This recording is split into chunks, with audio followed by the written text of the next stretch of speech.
Short question and answer naman tayo tungkol sa NCLEX kasi nga kakapasa lang po natin kaya after 4 months, balik sa pagka-content na tayo. And ito yung mga questions nga pala. So sabi dito, hello, congratulations, ano pong ginamit yung review materials for NCLEX?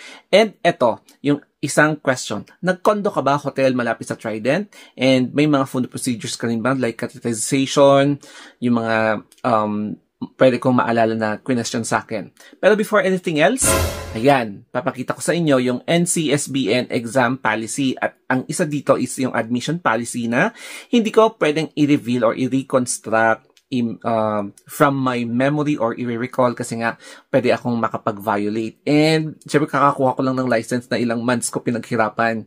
So anyway, eto na. Hindi rin kasi natin may iwasan na meron at merong mga inggitera dyan, mga crab mentality na hihilain ka talaga pababa at inaantay na magkamali ka para i-take advantage nila na i-report ang page mo, i-report ang video mo. So, ganyan talaga ang mga toxic Filipino culture. Sabi ng isa dito, congratulations and thank you. Ano pong ginamit yung review materials for NCLEX? So, give me some advice. Medyo may edad na rin ako. So, thank you. Ako din, may edad na ako.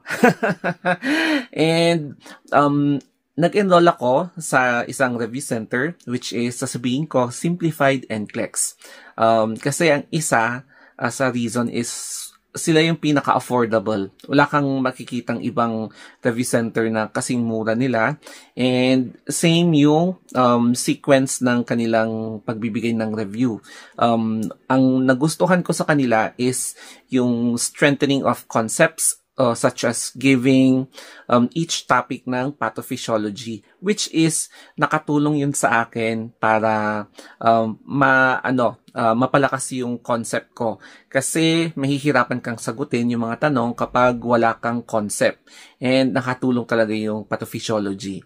So, ang pwede ko may advice is mag-review ka din, katulad ng ginawa ko. And syempre, kung gusto mag-Q-Banks, pero wag masyado. Unahin mo muna yung concept bago ka mag-Q-Banks. And syempre, pwede ka rin mag-like ng mga pages or yung mga groups para may mga ibang brainstorming din na pwedeng recall din ng mga na-study mo before. So, kanya-kanya lang naman yon. That's my suggestion. It's up to you kung ano yung pwede mong gawin pa rin. So, nasa iyo pa rin yung final decision. Another question. Nagkondo ka or hotel malapit sa Trident?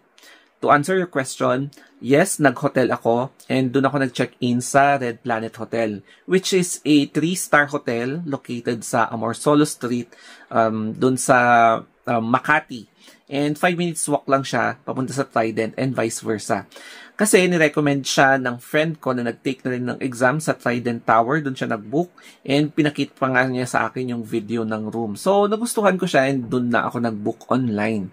And then, since I am from Baguio, Victory Liner ako sumakay, bumaba ako sa Pasay, so nag-grab ako, and malapit lang pala.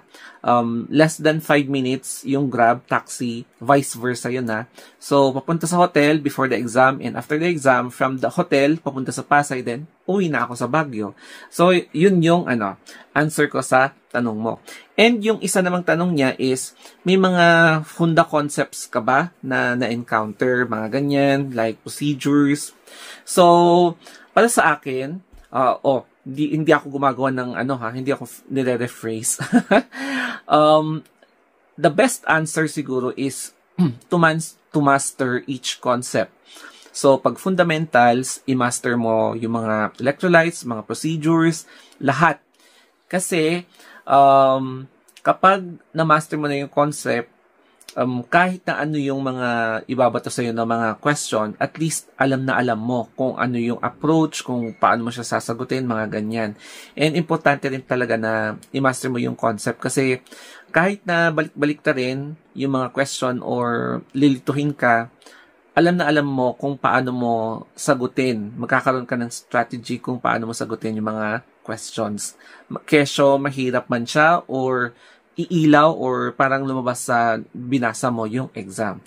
Katulad din ng pag-master mo sa ibang concepts such as hematology, endocrine, mga ganyan. I-master mo siya para hindi ka mahirapan sa exam. And for me, since may edad ako, it took me many months to master it. Hindi mo siya ma-master sa isang week lang, 2 weeks, or 1 month, or 2 months. Ganun kasi syempre may edad na ako. So that's it. Thank you sa mga nagtanong sa akin. And ang next na vlog ko, baka siguro bukas na kasi magre-review pa ako at nagte-training. I'm going to share with you my preparation and journey sa NCLEX. So, yan po yung aabangan natin na next video natin. So, thank you guys for watching and trusting me. And yes, thank you and congratulations to me ulit. Ang sarap talaga mag-share para ma-inspire tayong lahat. Okay, so that's it guys. Thank you and have a wonderful day.